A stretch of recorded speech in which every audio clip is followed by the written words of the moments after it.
그럼 제 계산에는 한 3, 4천 넣어서 100 몇십만 원 남으면 저는 여러 개 할 것 같거든요. 이렇게 권하면 대부분 겁을 먹어요. 좀 불안하고 안 될 것 같으면 그 이상의 아웃풋이 나올 수가 없는 구조예요. 생각의 틀을 깰 필요가 있다는 거죠.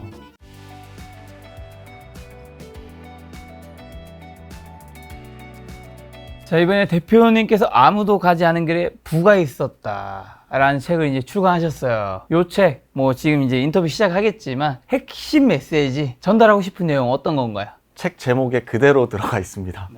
투자를 제가 한 지금 만 12년째 하고 있는데요. 그동안 투자했던 사례들 중에 좀 보편적인 사례들보다는 대중들이나 많은 분들이 하지 않았던 그런 투자 사례들을 그나마 쉬운 것들을 추려서 넣었거든요. 지나고 보니까 남들이 다 우르르 가던 그런 투자에서 수익을 얻기보다는 꺼려 하거나 소수만 했던 물건에서 수익이 더 낫더라고요.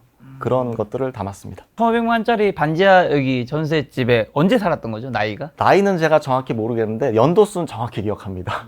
2003년. 20년 전인 거잖아요. 정확히 20년 전이네요. 그러면 이제 그때가 나이가 어떻게 되시는 거죠? 김 작가님보다 제가 4살 많으니까. 46이시죠? 46이죠. 26살 때. 26살 때.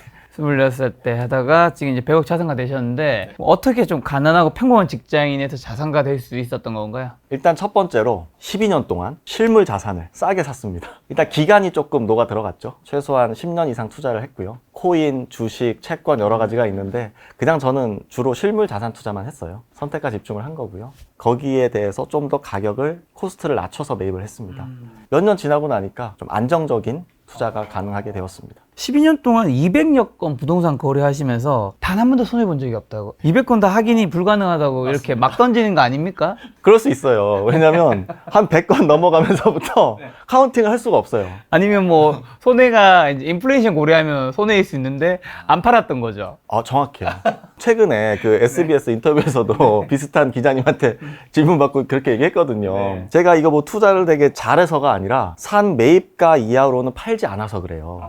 그러니까 주식 생각하시면 돼요. 이게 매도를 해야지 손실이든 이득이든 확정이 되지 않습니까? 그래서 평가 차익 그대로 있는 거죠. 그러니까 BEP 개념입니다. BEP 아래로는 아직까지 판 적이 없다. 그렇게 이해를 하시면 좋을 것 같아요. 어쨌든 전반적으로는 굉장히 어쨌든 투자를 잘했기 때문에 손해본 적이 없다는 거일 텐데 손해본 적이 없는 이유는 뭐예요, 그러면? 서두에 말씀드린 대로 일단은 기본적으로 좀 싸게 산 게 있고요. 싸게 사는 거. 근데 문제는 이게 시장 경기 변동이 늘 있잖아요. 외부 충격도 올 수 있고. 뭐 불과 2년 전까지만 해도 이렇게 막 금리가 미친 듯이 많이 올라갈 거라고 예상하는 분은 거의 없었거든요. 그럼 이렇게 되면 이제 사람 심리가 대부분 좋지 않겠죠. 가지고 있는 자산들을 팔거나 손해를 보고 현금화하려는 그런 이제 심리가 발동하게 되는데 이제 그럴 때 필요한 게 좀 멘탈, 정신력도 물론 중요하지만 저는 고정소득에서 나온다고 생각을 하거든요. 그래서 투자할 때 어느 정도는 소득이 고정소득이 있는 상황에서 하시는 게 좀 장기적으로 봤을 때도 안전한 것 같습니다. 지금 멘탈은 고정소득에서 나온다라는 이 책에서 내용이 있던데 이건 정확히 어떤 내용이에요?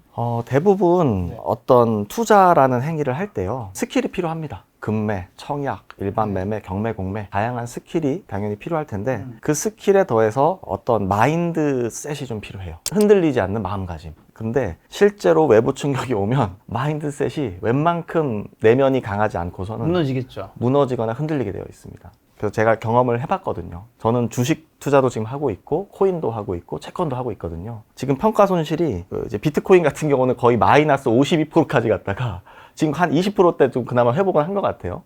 근데 매도를 할까 말까 고민을 많이 했었습니다. 다행히 뭐 팔진 않았지만 그렇게 외부 충격이 왔을 때 제가 만약에 잔금을 꼭 마련해야 된다든지 돈이 필요하다면 사실 이거는 팔 수밖에 없거든요. 그래서 멘탈은 고정소득에서 추가 수입에서 나오지 않나. 한마디로 이제 재테크로 돈을 벌고 싶으신 분도 사업이든 근로소득이라는 그 고정소득이 되게 중요하다 말씀이신 것 같은데 그럼 대표님은 그 고정소득 어떻게 만들고 좀 계세요? 저는 일단 회사의 대표로서 급여를 받고 있고요. 거의 지금 4, 5년째 동결인 것 같은데 급여를 받고 있고 개인적으로 하는 투자 소득이 있거든요. 물론 투자 소득은 크게 두 가지로 나눌 수 있습니다. 첫 번째는 자본이득, 즉 시세 차익에 대한 소득이고요. 이거는 사실 근데 비정기 소득이에요. 두 번째로는 패시브 인컴, 월세 소득이 되겠죠. 이런 것들이 좀 합쳐지다 보니까 그나마 좀 하락장이 와도 버텨질 수 있는 것 같습니다. 혹시 지금 월세 들어온 거 다 합치면 어느 정도 되세요? 뭐 업다운은 있는데 필명으로 달천이라는 네. 필명을 쓰지 않습니까? 네네. 네, 그거보다는 높습니다. 아, 월에 1000 이상은 월세로 들어오고 있다. 네네. 아무것도 하지 않아도 들어오는 패시브 인컴. 근데 월세인데 왜 이게 왔다 갔다 해요? 한 번 임대차를 맞춰놓는다고 해서 그게 월세가 계속해서 가는 게 아니에요. 최근에 왜 2년 사이 코로나가 왔었잖아요. 네. 특히 상가를 보유하고 계신 분들은 아실 거예요. 임차인들이 버티질 못하고 나간다고 하거나 내려달라고 하는 경우가 상당히 있어요. 네, 그런 경우에 저는 여러 개 갖고 있다 보니까 한두 개가 아니다 보니까 좀 차이가 많이 나는 편이고 또 레버리지를 주로 활용하잖아요. 또 이자율도 계속 업다운이 있겠죠. 최근에 이자율이 많이 상승했기 때문에 그만큼 순소득은 내려가게 되는 겁니다. 그래서 업다운이 계속 있는 겁니다. 그리고 아까 전에 한 번도 손해본 적이 없는 이유가 어쨌든 싸게 사셨다. 이렇게 코멘트 남겨주셨는데 이제 싸게 사는 거 강조하시는 건데 그 기준은요? 어떻게 사야 싸게 사는 거죠 그러면? 저는 기본적으로 수익률 개념을 적용을 해요. 가장 안전하다고 느끼는 미국이라는 국가가 망할 리는 없잖아요. 그렇다고 봐야죠. 네, 그렇다고 봐야죠. 국내가 아닌 미국채 3년물 수익률이 지금 한 4.5% 정도 될 거예요. 한국은 한 3.7% 정도 되고 최소 그것 이상은 수익률이 나와야지 투자라는 행위를 하고요. 그게 안 나오면 차라리 국채 투자는 훨씬 안전한 거잖아요. 그렇죠. 주로 수익형 부동산에 투자할 때는 그거 한 2배수 정도 봅니다. 그러면 4.5에 2배수 한 9% 정도 되겠죠? 그 정도에 맞춰서 매입을 하면 아직까지는 손해를 본 적이 없었어요. 물론 그거는 수익형 부동산이 그런 거고 또 이런 주거용 부동산도 전세와 월세 두 가지로 임대를 놓을 수 있거든요. 물론 전세란 제도는 이제 전 세계적으로 좀 특수하게 우리나라에만 있습니다. 이것도 전세가 아닌 월세로 놓았을 때 수익률을 제가 다 환산을 해요. 지금은 조금씩 바뀌고 있는데 제가 얼마 전까지만 해도 경기도권의 아파트 수익률이 4.5%, 국채 수익률 이상 나오면 투자를 한다. 이런 식으로 저만의 기준이 있습니다.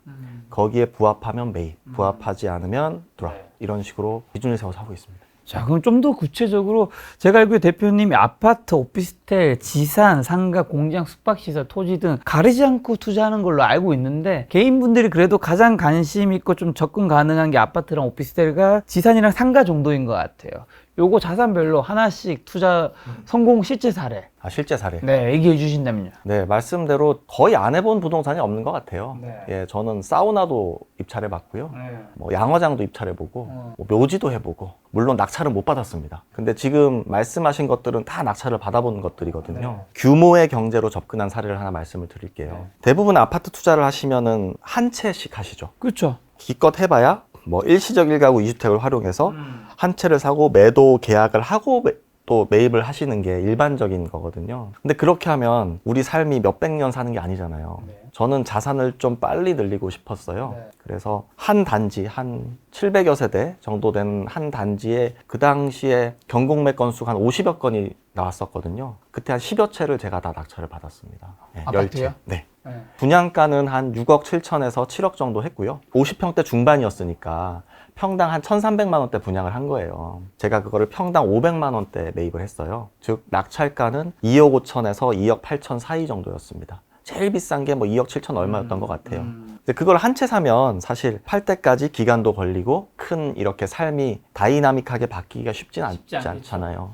근데 저는 10채씩 하다 보니까 그나마 좀 쌓이니까 수익도 수익이지만 거기서 상당히 많은 걸 배웠어요. 일단 제가 고작 한 10여 채로 공급자 역할을 할 수 있었습니다.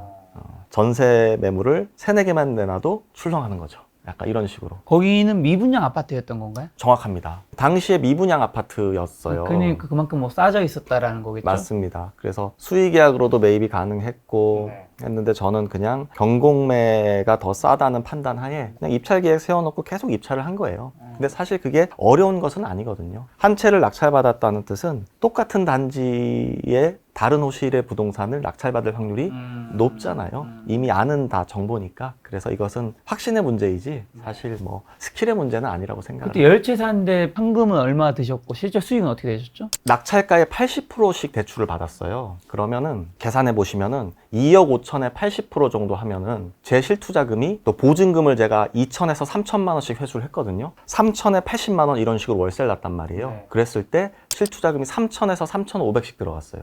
한 한 채당. 3억 정도. 3억 5천 정도. 네.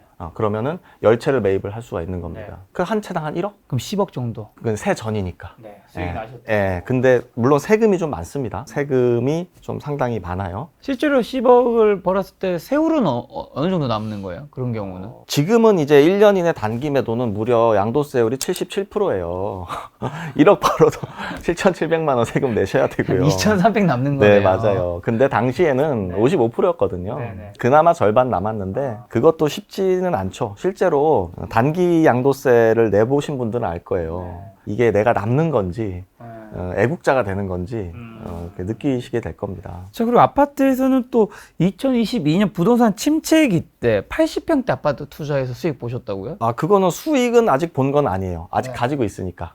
지금 이제 어쨌든 시세랑은 있으니까. 그렇죠. 시세로 하면 벌써 한 평가 차익은 3억 이상 나는 것 같습니다. 네. 근데 사실 작년 같은 경우는 이게 침체기에 아주 극을 달하고 있어서 분위기도 안 좋았는데 그때 사실은 저는 달천님과 친분이 있어서 사신다고 하시길래 굳이 이 시기에? 했는데 어쨌든 사셨죠. 그렇습니다. 네. 말씀대로 저는 약간 그럴 때 맞지 않을 수도 있는데 약간 변태스러운 적절치 않은 시기에 투자하는 것을 좀 좋아해요. 제가. 왜냐하면 작년 12월, 1월이니까요. 올해 1월까지만 해도 심리는 거의 바닥이었거든요. 그렇죠. 안 좋았죠. 매우 안 좋았죠. 그래서 저는 단독 낙찰을 거의 확신했어요. 실제로 단독 낙찰을 받았고요. 얼마에 샀죠? 9억 4천에 샀습니다. 9억 4천. 네네. 근데 지금은 올해 2월인가에 13억의 거래가 됐고요. 어디죠? 지역이? 용인 수지입니다.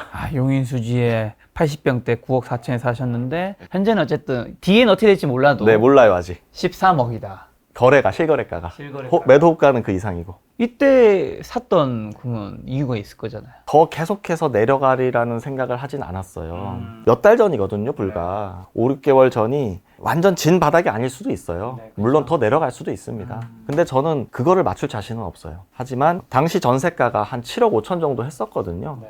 그러면은 그런 80평대 대형 아파트를 뭐 갭 1억대로 매입할 수 있다고 하면 저는 나쁘지 않다고 판단을 했고요. 매입을 했는데 운이 좋게도 네, 또 거기에는 지금 추세가 중소형보다는 중대형 아파트들이 전고점에서 한 85에서 90% 수준까지 많이 올라왔거든요. 지금 공급이 많이 없습니다. 중대형일수록. 좀 그런 것들도 감안해서 투자를 했는데 또 많은 분들이 그 당시에 김 작가님처럼 많은 걱정을 해주셨거든요. 근데 저는 속으로 반대로 걱정을 했습니다.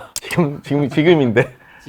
지금인데. 근데 많은 분들이 그걸 확인하고 들어가고 싶어 하시니까요. 그쵸? 저는 그게 맞다고 봐요 또. 저는 이제 뭐 투자를 하다 보니. 자, 두 번째 차에서 오피스텔 투자 사례 하나만요. 오피스텔도 너무 많아요. 뭐 올해만 해도 제가 여러 채를 매입했으니까요. 네. 경매 베이스로 말씀을 드리면 분양가 그렇게 안 비쌌네요. 4억 초반 정도 했는데 제가 그걸 2억 7,200에 낙찰을 받았습니다. 대출을 80% 받았어요. 2억 1,400인가? 농협에서 대출 받고 월세를 3천에 150에 놨습니다. 그러면 수익률이 한 20% 나와요. 그런 식으로 해서 남들은 이제 분양가 4억 이상 주고 살 때 저는 뭐 2억대 사니까요. 취득세 다 해도 3억이 안 들었던 것으로 기억을 하거든요. 그런 식으로 해서 월세로 맞춰 놓는데 물론 얘도 팔질 못해요. 왜냐하면 지금 전세가가 한 4억, 4억 5천 하거든요. 그래서 팔 수는 없지만 오피스텔의 장점은 이런 게 있어요. 월세를 받다가 자금이 좀 융통이 일시적으로 안 되거나 필요할 때 있잖아요. 월세를 전세로 돌릴 수가 있습니다. 그래서 필요한 자금을 융통해서 쓰다가 다시 또 자금이 돌잖아요. 그럼 다시 또 월세로 전환이 가능해요. 이런 식으로 개수가 좀 있으면은 좀 편하게 좀 전환하면서 투자도 할 수 있다. 이렇게 말씀을 드립니다. 지사는요? 지사는 이제 지식산업센터의 줄임말이죠. 지식산업센터 투자도 제가 2013년부터 경매로 낙찰을 받았어요. 그때 당시만 해도 제가 지산 투자를 권하면 이제 아파트형 공장을 의미했거든요. 그렇죠. 무슨 공장에서 월세를 받아. 뭐 대부분 공실 걱정, 이자 걱정 이런 걸 하시는데 저는 지식산업센터를 투자할 때 일단 입지를 아파트보다 더 따지는 편이에요. 왜냐하면 주거용 수요는 입지가 조금 떨어지더라도 월세 전세만 낮추면 어떻게 해서든 들어오거든요. 근데 이런 사무실 수요, 상가 수요는 상권이 급격히 쇠락하거나 입지가 좋지 않으면 제발 관리비만 주고 쓰라고 해도 안 쓸 수도 있어요. 그래서 오히려 더 입지 분석을 좀 철저히 하셔야 되는데 저는 그래서 머리 아픈 게 싫어서 초역세권만 투자를 했어요. 서울에. 그 이유 중 하나는 지식산업센터를 지을 수 있는 땅이 흔히 준공업 지역에 지을 수 있거든요. 서울에서 차지하는 비율이 3.3%밖에 안 돼요. 그러니까 땅 자체가 희소하다 보니까 과감하게 좀 베팅을 할 수 어디에? 있었고, 저는 이제 2호선, 뭐 9호선이 만나는 당산역 이런데, 뭐 성수동이라든지 문정 이런 데를 좀 선호하고요. 하나 말씀드리면 분양가가 한 4억대였을 거예요, 얘도. 근데 요것도 제가 비슷해요. 한 2억 중반쯤 낙찰을 받고요. 지식산업센터는 참고로 대출 비율이 저는 85% 이하로 받아본 적이 거의 없어요. 85%, 90% 대출을 받거든요. 그렇게 해서 걔를 월세를 이제 얼마에 맞췄냐면 2천에 190에 맞췄습니다. 그 당시에 190만 원에서 어쨌든 85%에다 이자를 또 빼줘야 되잖아요. 빼고 나면 한 120, 30만 원 남았던 것 같아요. 근데 실투자금은 한 3천만 원, 뭐 3,500 이렇게 들어가니까, 그럼 제 계산에는 한 3, 4천 넣어서 100몇십만 원 남으면 저는 여러 개 할 것 같거든요. 근데 지인들이나 이렇게 권하면 대부분 겁을 먹어요. 그러다 공실 나면 어떡해. 물론 그 말씀도 맞죠. 그리고 또 금리도 높으니까요. 맞아요. 그래서 지금은 지식산업센터에 공격적으로 투자할 시기는 아니에요. 하지만 지금도 선수들은 지식산업센터 투자를 상당히 열심히 보고 있습니다. 찾고 있어요. 예, 그 이유는 지금은 수익형 부동산에 투자할 시기가 아닌 거예요. 왜냐면은 월세, 들어오는 월세 때문에 투자를 하는 거잖아요. 레버리지 비율이 높은 부동산들은 금리가 높으면 직격탄을 맞는단 말이죠. 속된 말로 월세보다 이자가 높아버리니까 매입할 이유가 없는 거죠. 이제 못 버티고 나오는 매물들이 요즘에 상당히 있습니다. 뭐 계약금 포기 매물. 심지어는 하나를 매입하면 돈이 몇 천만 원이 생겨요. 마이너스 프리미엄이라고 하죠. 그런 것들이 지방 수도권이 아니라 서울도 있습니다. 물론 이제 금리가 앞으로 계속해서 올라갈 것이다. 여기에 베팅하시는 분들은 이런 투자하시면 안 돼요. 뭐 개인적으로는 지금 연준에서 한 0.25% 정도 상방이 열려 있다고 보고, 내년 한 빠르면 1, 4분기 정도 되면은, 올해까지는 좀 어렵고요. 금리 인하 이슈가 어느 정도 나오지 않을까? 근데 베팅을 하는 거죠. 지금 현재 금리에서 0.25%를 대출 금리를 더해 놓는 거예요. 그래야지 내가 좀 덜 안전하니까. 그런 식으로 해지를 해놓고 투자를 하는 거죠. 그렇게 그러면 지상 같은 걸 지금 사면 금리 이제 한 번 더 오른 걸 고려해서 산다 하더라도 지금은 그러면 월에 현금 흐름은 마이너스가 되는 건가요? 똔똔인 건가요? 어떻게 되는 거죠? 맞아요. 마이너스인데 좀 기다리면 이제 괜찮아질까 생각하면서 산다는 의미인 건지. 저는 그런 투자를 좋아하진 않아요. 근데 좀 공격적인 투자자분들은 마이너스를 감안하고 매입을 합니다. 상당히 공격적이죠. 이런 거 생각하시면 돼요. 강남 건물 다들 사고 싶어 하잖아요. 수익률이 몇 프로인지 아세요? 2% 중후반 아닌가요? 맞습니다. 작게는 2% 중후반에서 많아야지 3, 4%거든요. 근데 물가 상승률은요, 최소 5% 되지 않습니까? 우리가 상식적으로 생각하면 매입하면 안 되죠. 안 되죠. 시간이 지났을 때 이제 시세 차익을 기대하는 거겠죠. 그렇습니다. 비슷한 구조라고 보시면 돼요. 즉 초보자분들이 나는 월세 수익도 얻고 싶고 시세 차익도 얻고 싶어, 이러니까 좀 행동에 옮기기가 쉽지 않거든요. 근데 부자들은 하나의 목표를 정확하게 잡습니다. 그래서 거기에 부합을 하면 이제 매입을 하기 위해 노력을 하는 거죠. 그럼 상가는요, 마지막으로? 상가도 마찬가지입니다. 저는 이제 상가 투자를 미분양 내지는 경공매로 매입을 하는 것을 좋아하는데, 기본적으로 근데 초보자분들은 가장 주의하셔야 되는 아이템이에요. 지상 같은 경우는 그나마 사무실 수요라도 있기 때문에 월세를 좀 많이 낮추고, 뭐 도심 지산 같은 경우는 어차피 시간이 지나면 다 정상화 될 거예요.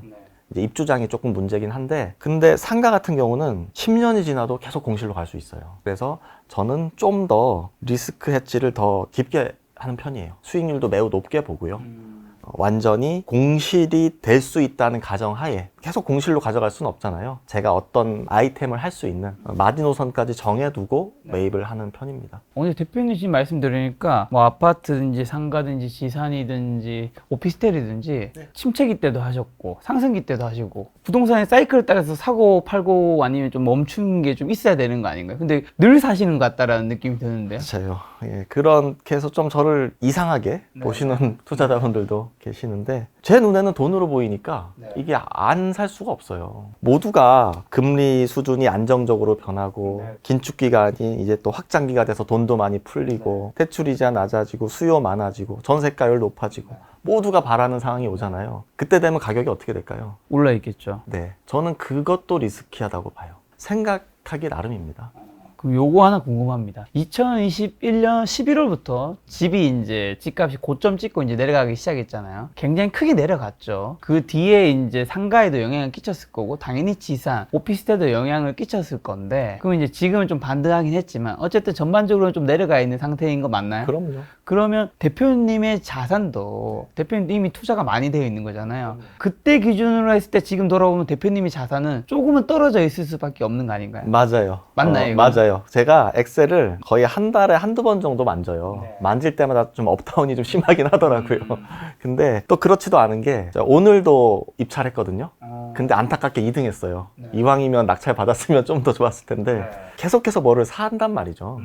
그래서 전체적인 자산 규모는 자산 규모 늘어나는 네, 늘어나는 편이고, 다만 말씀대로 이런 이제 시장 외부 충격이 한 번씩 오면 앞자리, 큰 앞자리 숫자가 확확 변해요. 근데 그거는 저는 장부상의 숫자일 뿐이라고 봐요. 어떻게 보면 대표님은 계속해서 이 자산을 모아가는 거군요. 그렇죠. 우량 자산을 모아가는 게 저는 그게 투자자들이 하는 일이니까요. 근데 이제 많은 이제 시청자분들이 그런 댓글 남기도, 이렇게 이제 집이나 뭐 오피스텔 많이 사신 분들은 그 신용관리 너네들 지금 큰일 났다. 너 지금 후달리지 않냐라고 하는데, 악플 많이 네, 달리죠. 신용관리는요? 그러면 이제 대표님이나 다른 부자분들, 신용관리든 대출관리, 이런 거 어떻게 하나요? 기본적으로 부담이 될 텐데. 투자자들은 신용관리가 안 되면 투자를 할 수가 없어요. 레버리지를 활용하기 위해서는 일단 제도권 금융의 신용등급은 거의 항상 저는 1등급을 유지하고요. 저한테 0.1% 2%는 매우 큰 업다운이 있으니까요. 그쵸. 네, 거기다 더해서 공적 신용등급뿐 아니라 저는 이런 사적 신용등급이 또 있다고 생각을 하거든요. 우리가 살다 보면 갑자기 뭐 며칠 만에 돈이 필요한 경우도 있고, 네, 맞아요. 예, 그런 것들이 있을 때 지인들이 어떤 사람이 있느냐에 따라서 도움을 받을 수도 있고 못 받을 수도 있어요. 그렇죠. 근데 그게 상당히 크거든요. 신용이라는 것은 공적이든 사적이든 투자자는 항상 좋게 유지를 해야 된다고 봐요, 저는. 네. 그래서 저는 실제로 소비재, 차량, 뭐 핸드폰, 뭐 이런 모든 것들은 전부 다 일시불로 구매를 하는 편이고요. 나름으로 좀 그렇게 신용 관리를 잘 하려고 노력을 하고 있습니다. 책에 있는 제가 내용을 좀 말씀드리면서 한번 여쭤보고 싶은 게, 월세 10만 원이 나오는 부동산을 투자하기 권했을 때 보통은 이렇게 대꾸합니다. 10만 원까지 그거 별로 투자한다고 세금이 더 나오겠네. 하지만 부자 마인드를 갖고 있는 사람이라면 다른 답변을 합니다. 그래서 투자금이 얼만데, 그 다음 입지, 수요, 교통, 주변 환경 등을 따져봅니다. 월세가 10만 원밖에 나오지 않더라도 실투자금이 들어가지 않거나 100만 원, 1000만 원 내외라면 투자를 고려해 볼 수 있으니까요. 월 10만 원이 작다고 생각하십니까? 3% 금리라면 무려 4천만 원을 예금해야 얻을 수 있는 이자라고 생각하면 다르게 느껴질 겁니다. 여기서 이미 부자인 사람은 한 번 더 묻습니다. 그래서 몇 개를 살 수 있는데? 여기서 이야기하고 싶은 내용이 좀 어떤 내용이고, 부자는 무엇이 다른가요? 부자가 되기 위해서 우리는 좀 뭘 바꿔야 될까요? 물론 이건 방법론에 다양한 차이들이 있겠지만요. 제가 드리고 싶은 메시지는, 대부분 부자들을 보면은 한 번에 수천만 원의 월세를 운이 좋아서 내지는 시장을 잘 만나서 받고 있다고 생각을 하시는 분들이 많아요. 근데 제가 지켜본 바 부자들도 똑같이 수십만 원 월세부터 시작을 했더라고요. 월세 100만 원을 목표로 했고 100이 채워지면 500, 1000, 1억 이런 식으로 이제 쭉 선형적으로 가다가, 물론 어느 순간 티핑 포인트가 오면 좀 급격하게 상승하는 그런 시점은 있지만 처음부터 막 100만 원, 1000만 원씩 월세를 받는 사람은 없다는 거죠. 그래서 대부분이 10만 원, 20만 원 월세를 얘기하면, 아유 그거 세금이 더 그러니까요. 나오겠네. 그 귀찮게. 귀찮게. 그 출발점 자체가 저는 잘못됐다는 거예요. 실제로 여러분들 10만 원을 월세 또는 이자로 받으시려면 한 4% 정도 정기예금 금리 수준 보면은 최소 3천만 원 이상의 종잣돈이 들어가야 돼요. 그냥 계산하기 쉽게 1,000만 원을 투자해서 10만 원을 받잖아요. 그럼 수익률이 무려 12%입니다. 이게 작은 수익률이 아니에요. 그렇죠. 이런 것들이 경험이 쌓여서 10만 원이 100만 원이 되고 100이 1000이 되는 건데, 생각보다 많은 분들이 그런 작은 돈을 경시하시는 그런 경향이 있어서 제가 한번 넣어봤습니다. 그리고 또 책에 4개월 뒤에 그분에게서 다시 전화가 왔습니다. 대표님 어떻게 해요? 저 또 사고 쳤어요. 이번엔 집 근처에 있는 2억 중반대의 소형 모텔을 덜컥 낙찰받았다는 겁니다. 제가 모텔 경매를 많이 해봤더니 수강생들한테도 할 수 있다고 알려준 적이 있습니다. 초보 투자자가 손대는 분야는 아니기에 모텔을 낙찰받았다는 말에 저도 깜짝 놀랐습니다. 이 땅은 이렇게 좋은 의미에서 사고를 치는 사람이 나타납니다. 그분을 보면서 저는 속으로 생각했습니다. 장담하건대 이런 사람은 앞으로 건물주가 된다. 어떻게 보면 본인이 지식이라든가 경험에 비해서 아직 준비가 좀 덜 됐는데, 제가 봤을 때는 좀 사는 것 같은데, 대표님이 이걸 또 좋게 보신다는 의미인 것 같아요. 그리고 부는 안전지대 바깥에 있다. 이게 좀 어떤 내용인 건가요? 일단 저는 어떤 결과물은 한 사람이 생각하는 생각, 사고 수준을 넘어설 수 없다고 생각을 해요. 내가 좀 불안하고 안 될 것 같으면 그 이상의 아웃풋이 나올 수가 없는 구조예요. 그런 의미에서 생각의 틀을 깰 필요가 있다는 거죠. 근데 이분은 속된 말로 그냥 저를 믿고 지르신 거죠. 뭐 알아서 수습은 해주겠지. 그래서 제가 근데 사실 이것도 쉽지 않은 얘기거든요. 그렇죠. 쉽지 않죠. 뭐 제 돈이 들어가는 게 아니라 그분 돈이 들어가는 거고, 물론 제가 최선을 다해서 도와드리지만 그건 또 다른 영역이란 말이죠. 그런 의미에서 제가 좀 지켜본 바, 약간 이런 자신의 상방을 깨가는 분들은 결국은 좋은 의미에서의 사고를 치시더라고요. 나중에는 모텔을 막 아무렇지도 않게 낙찰을 받고, 물론 그 과정이 쉽지는 않습니다. 그 험난한 지난한 과정을 겪고 나면 일반 빌라 아파트 경매는 되게 그 낮게 보시는 거죠. 약간 제가 이렇게 그런 식으로 투자를 했었거든요. 가리지 않고 투자를 하다 보니까 그런 것들이 좀 은연중에 좀 메시지가 전달이 되지 않았나 싶어요. 근데 이거를 근데 막 대책 없이 받으시면 안 됩니다. 네, 그런 건 안 되고 본인께서 충분히 공부를 하신 이후에 이 정도면 내가 한번 마지노선을 잡고 베팅을 해볼 만 하겠다. 그랬을 때는 좀 자신의 상방을 깨보자. 여기서 뭔가 전하고 싶은 메시지는 어쨌든 어느 정도 지점에서는 베팅을 할 수 있는 용기도 좀 필요하다. 네, 맞습니다. 저희 삶이 뭐 그렇게 생각보다 길지 않은 것 같아요. 네. 자, 또 그 다음에 요 책 내용이 되게 좋았는데, 무조건 첫 집 마련은 하십시오. 내 집 마련이 아닙니다. 저는 첫 집 마련이라고 했습니다. 많은 사람이 돈이 없어서 부동산 투자를 하지 못한다고 착각합니다. 돈이 없어서는 핑계일 뿐입니다. 돈은 모으는 게 아니라 굴리는 겁니다. 물이 고이면 썩듯 돈도 돌지 않으면 종이 조각일 뿐입니다. 그러나 종잣돌이 적더라도 내가 가진 돈에 맞는 투자 대상을 찾아서 소소하게라도 투자해보길 권합니다. 저축은 포트폴리오 중 일부 해지 상품으로서 가치가 있지 올인 대상이 되면 안 됩니다. 돈을 모아서 집을 사겠다는 건 첫집 마련 시기만 늦출 뿐입니다. 자, 그럼 여기서는 어떤 내용 전하고 싶은지랑, 뭐 우리가 흔히 뭐 종잣돈 모으고 투자하신 분이 있고 종잣돈 모으기 전부터 그냥 바로 투자하신 분이 있는데 어느 게 더 좋은 건지. 가장 좋은 거는 저축을 잘 해서 저축으로 종잣돈을 만들어서 부채 비율을 최대한 낮춘 뒤에 실물을 사는 게 제일 안전하죠. 그것은 이제 고소득자분들의 하나인 거고요. 안타깝게도 전문직을 제외한 대다수의 직장인 분들은 고소득자가 생각보다 많지가 않습니다.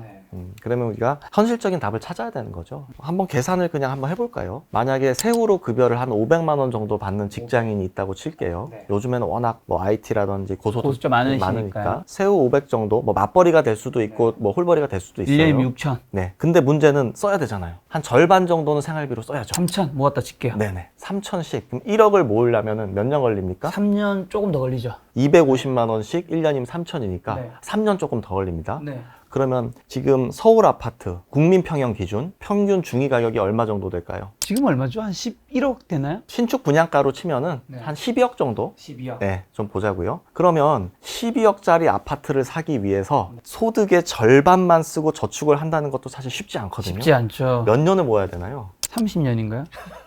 30 좀 넘어야 될 것 같은데. 30년 뒤에는, 근데 문제는 확실한 건 내년에 아파트 값이 어떨지 모르겠지만 30년 뒤에 서울 아파트 지금보다 비싸겠죠? 자, 그러면 30년 뒤에 집값이 네. 가만히 있을 확률이 높을까요? 조금 더 높아져 있을 확률이 높을까요? 저는 서울이라면 지금보다 높다는 거에 제 자산의 대부분은 걸겠습니다. 네, 제 생각이 그렇습니다.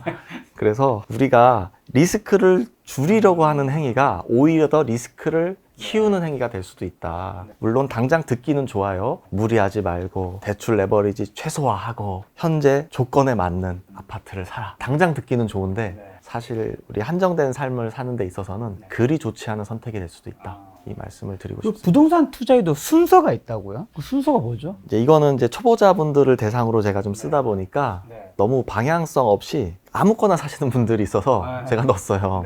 기본적으로 잘 부동산 투자에 대해서 모르신다 하시면 비주택 투자부터 하시면 안 돼요. 비주택이라고 하면 일반적인 게 오피스텔, 상가, 지산, 뭐 토지, 뭐 이런 것들이 있겠죠. 근데 이런 것들 짜투리 땅, 뭐 어디 개발된다 이런 것들에 속는 분들이 생각보다 많으시더라고요. 그냥 이거 뭐 5년, 10년 뒤 뭐 묵혀놓으면 뭐 대단히 큰 돈이 되시는 줄 알고 있는데 지금 2, 30년째 그대로인 분도 봤어요. 이런 것은 투자가 아니에요. 아니 당연히 10년, 20년 뒤엔 당연히 올라 있겠죠. 그럼 그 기회비용은요? 저는 초보 투자자일수록 환금성이 높은 자산, 가장 높은 게 주거용 부동산이거든요.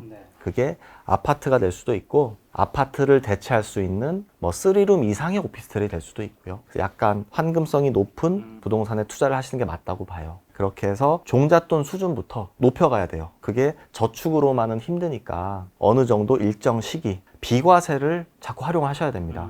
즉 우리나라는 현재 세법 기준으로 12억까지는 5억에 사서 12억에 팔아도 세금을 한 푼도 내지도 않아도 돼요.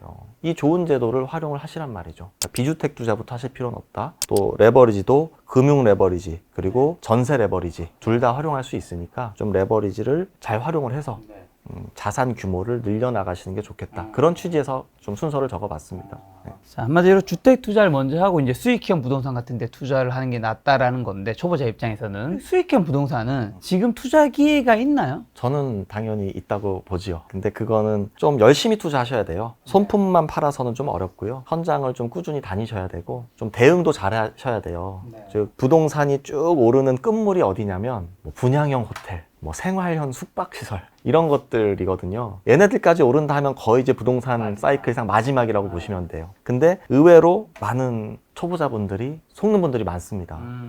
그래서 애초에 저는 잘 모르면 접근하지 마시라고 말씀을 드려요. 차라리 아파트를 하십시오. 차라리 아파트를 하시고 그런 게 막 올라간다 누군 몇천 몇억 벌었다고 했을 때 귀를 닫으세요. 그런 걸 하시려면 어느 정도 투자 경험도 필요하고요. 시장 상황이 조금이라도 안 좋아질 때 바로 현금화할 수 있는 그런 좀 대처할 수 있는 능력이 필요하거든요. 그러니까 거의 주식이랑 약간 비슷하다고 보시면 돼요. 주식 같은 경우는 우리가 사고 팔고가 좀 상대적으로 좀 용이하잖아요. 근데 그런 대처가 안 되면 내가 아무리 싸게 샀다 하더라도 매도 시점을 높이면 아주 오래 비자발적 장기 투자가 될 수 있습니다. 책에서 요 내용은 이제 많은 분들도 아마 정답이 좀 틀릴 것 같아서요. 이제 질문 드리고 싶은데 예를 들어 3억 원을 빌리려고 찾아온 두 사람이 있습니다. A는 시세가 5억 원인 자기 소유 아파트를 담보로 3억 원을 빌리려고 합니다. A 아파트는 기존 대출이 전혀 없는 상태입니다. 어떻게 보면 안전하다 볼 수 있죠. 반면 B는 10억 원의 아파트를 갖고 있지만 이 집을 담보로 이미 2억 원의 빚이 있습니다. 여기에 추가로 3억 원을 더 빌리려고 하죠. 여기서 질문 드리겠습니다. 누구에게 빌려줘야 더 안전할까요? 뭐 저라면 당연히 저는 A 친구한테 빌려줄 것 같은데 정답은 어떻게 되고 돈을 벌여야 불이 길이 보인다 이런 이야기도 있더라고요. 어떤 메시지인가요? 제가 감사하게도 투자에 약간 사고의 폭을 넓힐 수 있었던 계기가 중개업을 했었고요. 또 대부법인을 했었어요. 물론 뭐 큰 돈을 벌 수 있는 그런 사업체는 아니에요. 근데 중개업을 하면 어떻죠? 매도인과 매수인의 심리 상태를 알죠. 알게 되죠. 네, 매도인은 어떻게 하면 내 부동산의 가치를 높게 받을 수 있을까? 좋은 얘기밖에 안 하겠죠. 매수인은요, 이 현재 부동산의 가치를 깎아서 낮게 어필을 할 수 있을까? 그러니까 동상이몽이에요. 그런 과정을 조율하는 분들이 중개사님들이고요. 거기에 대한 대가로 저희가 또 수수료를 지급을 하는 거잖아요. 그런 걸 해보면서 양측의 약간 심리를 제가 읽을 수 있었고 또 대부법인을 하면서는 돈을 빌려주는 은행 역할, 채권자의 또 그런 심리, 또 돈을 빌려 쓰는 채무자의 심리, 저를 포함한 거의 대다수의 분들은 거의 돈을 빌리는 쪽이니까 채무자의 심리 상태에 길들여져 있는 거죠. 이런 입장에 서보니까 이런 게 좀 떠올라서 제가 넣었거든요. 같은 돈으로 부동산에 투자를 해서 월세 소득을 얻을 수도 있지만 은행처럼 기업이나 개인에게 돈을 빌려주고 이자 소득을 얻을 수도 있는 거예요. 그랬을 때 많은 사람들은 등기부를 떼보고 등기부가 깨끗하면 안전한 줄 아시고 등기부에 뭐가 있으면 나는 안 해. 이게 일반적인 사고방식이에요. 근데 그렇지가 않습니다. 예를 들어 시세 5억짜리 아파트가 있습니다. 3억을 빌리려고 해요. 근데 만약에 50% 수준이 낙찰이 된다면 2억 5천이죠. 2억 5천이죠? 이자를 안 내면 경매 처분을 할 수밖에 없잖아요. 그러면 결국 5천만 원을 손해볼 수도 있는 거예요. 얼마 낙찰될지 모르잖아요. 반토막이 될 수도 있잖아요. 근데 10억짜리 아파트에 이미 2억 원의 대출이 있어요. 이 상태에서 3억이 대출이 나갑니다. 그러면 10억짜리 집에 반토막이 났어요. 5억이죠. 그 원금 회수 다 되나요? 손해보나요? 되는데요. 다 되죠. 네, 이런 식으로 사고하셔야 되는 거예요. 네, 등기부가 깨끗하다고 해서 안전한 게 아니고요. 걸려 있어도 안전할 수도 있는 거예요. 우리가 이제 부동산 투자 영상에서 볼 때 항상 등기부가 되게 중요하다고 하면서 등기부에 깨끗한 거를 막 찾아보고 했었는데 이런 것까지도 생각을 한번 해봐야 되는 거고. 그렇습니다. 이런 것들이 바로 채권자가 사고하는 방식들이에요. 그래서 우리가 너무 한쪽으로만 매몰돼 있는데 좀 사고의 지평을 좀 넓혀보자 하는 취지에서 수록했습니다. 책의 마지막 내용인데요. 엄청난 액수의 돈들이 흘러다니다가 멈추거나 잘 돌지 않는 상태를 불경기라고 말합니다. 즉 불경기는 전 요 내용이 이제 와닿았는데 돈이 없어서가 아니라 돌지 않아서 오는 겁니다. 한번 풀린 돈은 시장에서 사라질 수 없기 때문입니다. 그러니 내 주머니가 가벼워지고 있다고 해서 모두 그럴 것이라는 생각은 착각입니다. 돈은 호경기든 불경기든 항상 시중에 돌고 있습니다. 이게 좀 어떤 의미인지랑 그렇다면 지금 많은 돈은 어디로 좀 묶이고 있는 거죠? 어디로 이 많은 돈이 다 어디로 갔을까요? 공항에 갈 때마다 놀래요. 제가 최근에 휴가를 갔다 왔는데 공항에 사람들이 너무 많은 거죠. 느끼지 않습니까? 제가 드리고 싶은 말씀은 이제 통화량 하면 이제 흔히 M1, M2를 가지고 얘기를 하는데요. 기본적으로 제가 생각하는 불경기는 돈은 이미 시장에 많이 풀려 있고요. 지금 이 순간에도 계속해서 풀리고 있습니다. 얘네들이 갈 곳을 찾지 못하고 어딘가에 다 들어가 있는 거예요. 그래서 돈이 돌지 않으면 저는 그 상태를 불경기라고 표현을 하고 싶고요. 그럼 걔네들이 계속해서 어디에 적체되어 있느냐? 그게 아니거든요. 어느 순간이 되면 긴축 시기가 아닌 다시 확장 시기, 금리가 또 내려가는 시기라든지 경기가 좋아지면 어딘가에 있던 돈들이 다시 나오게 되는 겁니다. 그거를 이제 우리가 다시 경기가 좋아진다라고 표현을 하죠. 우리가 계속해서 이게 경기가 나빠질 것이다 라는 데 베팅을 하면 아무것도 할 수가 아무것도 없어요. 못하죠. 기업 입장에서도 투자를 할 수도 없고요. 고용을 할 수도 없고요. 계속해서 디플레이션에 베팅을 하는 게 국가 차원에서도 가장 위험한 거거든요. 드리고 싶은 말씀은 내 주머니가 가볍고 내 통장 잔고가 0이라고 해서 남들도 다 그럴 것이라고 생각하실 필요는 없다. 세상에는 부자도 정말 많고요. 또 생각보다 소득 수준이 높지 않은 분들도 상당히 많습니다. 네, 그래서 그거를 너무 내 기준에 맞춰서 일반화하는 것은 좀 옳지 않다. 이런 취지로 제가 적은 겁니다. 네. 맞습니다. 사실 제가 되게 다양한 스펙트럼을 겪었는데 사실 제가 이제 지방의 대학교를 졸업했는데 많은 분들이 모르시겠지만 제가 원래는 전문대학을 다녔었거든요. 그리고 이제 그 이후로 열심히 살면서 공모전을 하면서 뭐 전국에 있는 대학에 있는 친구들과 만나서 경쟁을 하고 그다음에 좋은 회사에 취업을 하고 그러면서 또 좋은 인재들 만나고 그다음에 또 어떻게 하다 작가가 되고 유튜브 하면서 이제 뭐 부자분들 만나고 하면서 어떻게 보면 이제 사회 스펙트럼이 조금 일반 사람들보다는 많이 넓죠. 많이 넓은 거죠. 근데 넓으면서 느낀 거는 제가 힘들 때는 주변에 힘든 사람이 그렇게 많아. 맞아요. 그리고 내가 조금 성장해서 뭔가 보면 주변에 왜 이렇게 부자들이 많아? 그리고 내 주변에가 있는 사람들이 세상의 약간 중심인 것처럼 생각이 들잖아요. 그러니까 말씀하신 대로 내가 주머니가 비었고 내 근처의 사람들이 주머니가 비었다고 해서 안타깝게도 모두의 주머니가 비어 있는 건 아니라는 거를 저도 살면서 조금 배운 것 같아요. 네, 맞습니다. 저도 그런 취지에서 적었는데 조금 이걸 또 불편하게 또 보시는 분들도 계실 수 있을 것 같아요. 근데 그런 거를 조금 살면서 저는 깨닫는 게 약간 알을 깨고 나오는 하나의 자극점이 된다고 저는 생각을 합니다. 그렇게 활용을 하시기를 바라는 차원에서 책을 쓴 겁니다. 네. 자, 그럼 이제 어쨌든 지금은 과거 대비해서는 고금리 시대잖아요. 많이 고금리죠.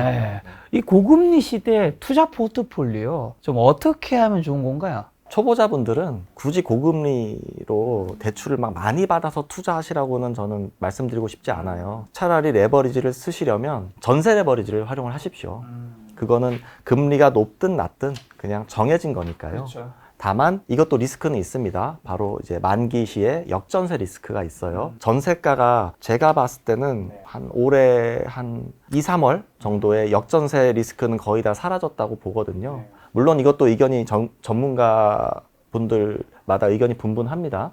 근데 저는 역전세 맞을 분들은 이미 다 맞았다고 봐요. 그래서 생각보다 차라리 리스크를 맞을 거라면 금리 리스크보다는 그 리스크가 낫다. 초보자분들은 그런 말씀을 좀 드리고 싶고요. 그래도 좀 공격적으로 투자를 해보고 싶다 하시는 분들은 제가 아까 말씀드린 대로 시장에 아주 입지가 괜찮은데 마피로 나와 있는 물건들이 있어요. 이런 것들은 일반적으로 인터넷에 올라오지 않습니다. 중개업소도 좀 많이 다니시면서 그런 것들을 적극적으로 비교하고 매입하시면 아마 2, 3년 안에 웃는 투자가 되지 않을까 그런 생각이 듭니다. 대표님이 강점은 이제 부동산 자산을 싸게 사는 거인데 그러면 이제 아파트, 오피스텔, 지산, 상가 요것만 좀 종류별로 싸게 사는 방법이나 노하우 하나씩만 알려주신다면. 기본적으로 아파트는 새 아파트와 구축으로 나눌 수 있는데 새 아파트를 가장 좋은 컨디션으로 살 수 있는 방법은 청약이라고 봅니다. 굳이 경공매 하실 필요 없어요. 청약 가점을 높일 수 있는 다양한 방법들이 있거든요. 청약으로 새 아파트는 매입을 하시는 게 낫고, 구축 아파트 또는 내가 아파트 개수를 조금 늘려가면서 시장에 민간 공급자가 되면서 좀 시드를 좀 늘리고 싶다 하시는 분들은 경매나 공매 방법을 추천을 드립니다. 생각보다 좀 싸게 살 수 있는 방법들이 있는데, 이것도 저는 20평대 이하 아파트는 경공매를 굳이 추천드리고 싶진 않아요. 경쟁이 많으니까. 그래서 저처럼 아예 대형 평수로 가시던지, 뭐 특정 지역에 좀 가격을, 시세를 잘 아시는 곳을 하신다든지 하시면 좋을 것 같습니다. 오피스텔은 반대입니다. 분양은 받지 마세요. 분양가가 이미 많이 녹여져 있어요. 그러니까 속된 말로 먹을 게 별로 없습니다. 차라리 오피스텔은 임대 수익률로 접근을 하시는 게 맞아요. 근데 요즘은 안 팔리는 오피스텔들을 전세로 세팅해 놓고 갭이 작으니까 사라, 이런 것들이 나오거든요. 그런 것들에 속으시면 안 되는 거예요. 그래서 항상 그 부동산의 본질을 접근을 하십시오. 오피스텔은 원래 가격이 오르는 상품이 아니에요. 대지 지분이 많지가 않단 말이에요. 건물 가치가 큰 것들은 시간이 지날수록 감가상각이 되겠죠. 그래서 수익률로 접근하시는 게 맞다. 이 말씀을 좀 드리고 싶습니다. 상가는요? 네, 상가는 초보자분들이 하시기에 가장 위험해요. 내가 직접 운영을 할 정도로 그런 마지노선을 정해놓고 하시면 좋고, 이런 건 괜찮아요. 뭐 약국이라든지 중개업소, 편의점, 이런 독점 상가. 차라리 그러니까는 돈을 조금 더 주고서라도 안정적인 상가를 하시는 게 훨씬 이득이고요. 무조건 싸다고 해서 접근하시면 생각보다 크게 물릴 수 있는 게 상가라서 좀 주의를 하시면 좋을 것 내가 같습니다. 직접 운영한다는 건 거기서 자영업을 하시는 분이라면 그 상가에 사는 것도 괜찮다, 그 의미인 건가요? 그렇습니다. 월세를 주는 것보다는 내가 그래도 이자를 내는 게, 그 장사가 잘 됐을 때도 사람들이 모이잖아요. 그 트래픽을 건물주가 가져가는 게 아니라 온전히 내가 가져갈 수 있게 하는 게 저는 재테크의 기본이라고 봅니다. 자, 마지막 지사는요? 네, 지식산업센터는 철저하게 서울 수도권으로 접근을 하셔야 돼요. 또 수도권도 수도권 나름인데, 되도록이면 그 외곽순환고속도로 제1기 신도시 안쪽에 들어오는, 바운더리 안쪽에 들어온 쪽이 그나마 나은데, 평택, 고양, 뭐 향동 이쪽에 공급이 너무 많아요. 특히 하남 이런 쪽은 그러니까 시세가 무색할 정도로 거래가 잘 안 된단 말이죠. 그런 것들을 굳이 막 싸게 살려고 접근하시지 말고, 돈을 조금 더 들여서라도, 괜히 특별시가 아니거든요.